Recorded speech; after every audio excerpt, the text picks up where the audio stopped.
Assalamualaikum warahmatullahi wabarakatuh. Selamat sore, saudara mahasiswa Tinggi Hukum Jenderal Sudirman, peserta mata kuliah teknik penyusunan perundang-undangan. Pada sore hari ini kita ketemu lagi dalam sesi kedua dari 14 kali pertemuan.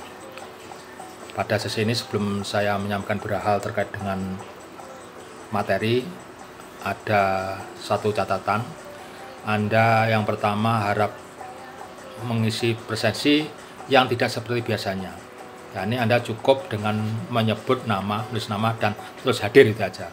Tidak perlu ditulis presensi tanggal sekian, tidak, langsung di wall Anda langsung ditulis nama Anda siapa, kemudian hadir itu aja. Begitu seterusnya. Dan tidak perlu di copy paste. Yang mahasiswa berikutnya juga begitu.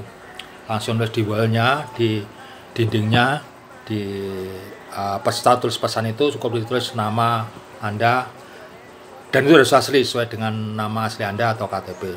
Jangan yang di WA-nya tidak sama, tolong disamakan dengan nama asli.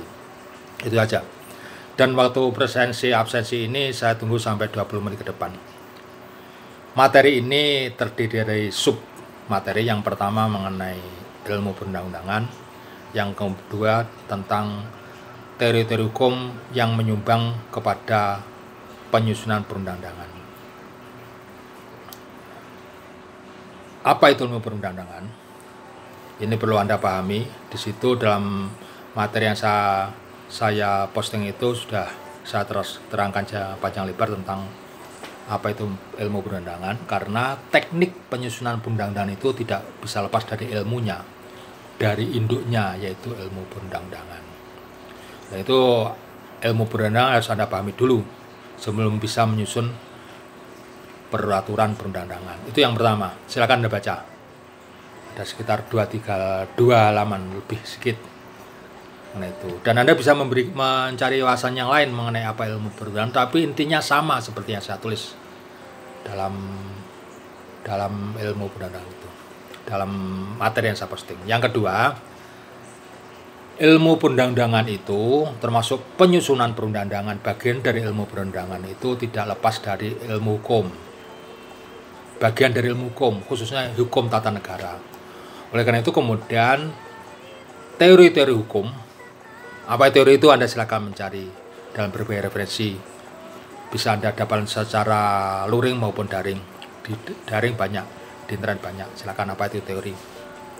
Nah, teori hukum banyak yang menjadi landasan untuk pengembangan ilmu perundang-undangan, teknik penyusunan perundang-undangan. Banyak di situ. Silakan Anda mencari. Yang jelas paling tidak dalam teori hukum ini ada 5 teori.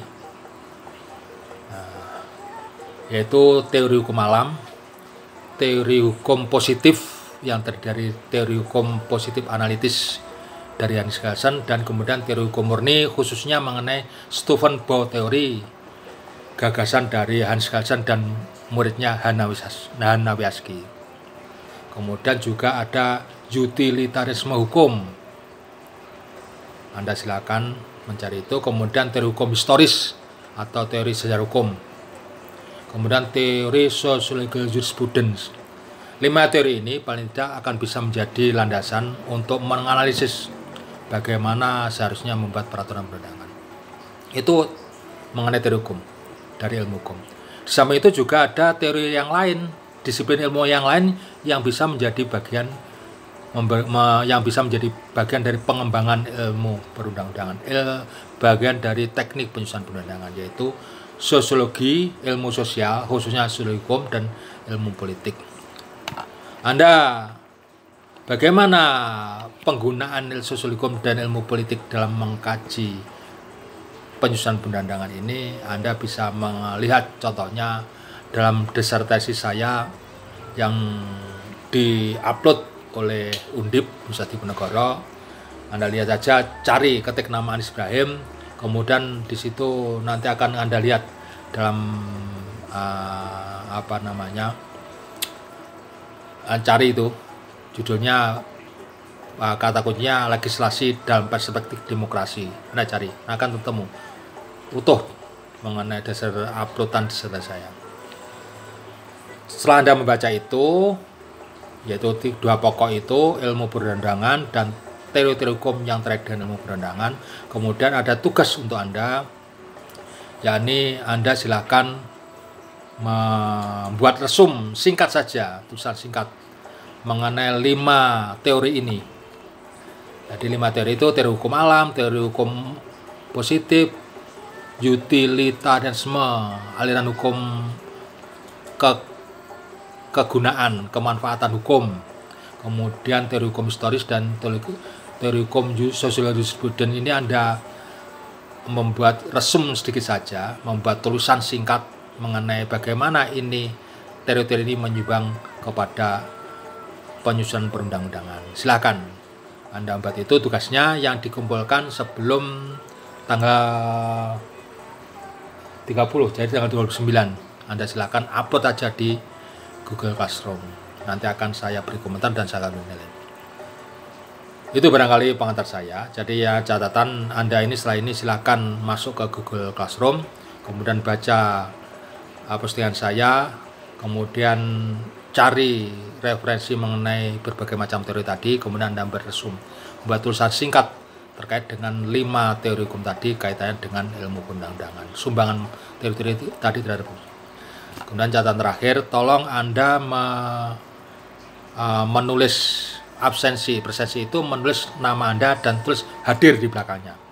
Jadi Anda tidak perlu membuat list, buat daftar gitu, cukup di wall Anda, di dinding Anda, di pesan, tulis pesan itu cukup tulis nama di masing-masing, itu tulis nama dan hadir. Juga ketika Anda masuk di Google Classroom, tulis nama Anda dan tulis juga hadir. Supaya kalau Anda tidak komentar hadir, tidak menulis hadir, kehadiran Anda di Google Classroom tidak terdeteksi. Jadi seperti kemarin itu, ternyata yang hanya nulis 1 orang, Read siapa itu. Lah Read itu siapa? Itu tolong ditulis, diganti, nama WA-nya diganti yang sebenarnya. Jadi di Google Classroom itu silakan Anda menulis nama dan hadir begitu sebagai bukti bahwa Anda hadir dan terdeteksi di Google Classroom. Kalau hanya Anda datang melihat nama saja, mendownload, tidak akan kelihatan nama Anda. Begitu ya. Baik, silakan. Saya tunggu sampai jam 3:30 lebih atau jam 4. Setelah presensi jam 4 saya anggap tidak hadir. Apalagi setelah jam 4:30, itu yang fatal. Kalau model daftar-daftar seperti kemarin itu, buat presensi kemudian copy paste di bawah-bawahnya itu justru menjadi ruwet. Demikian, silakan.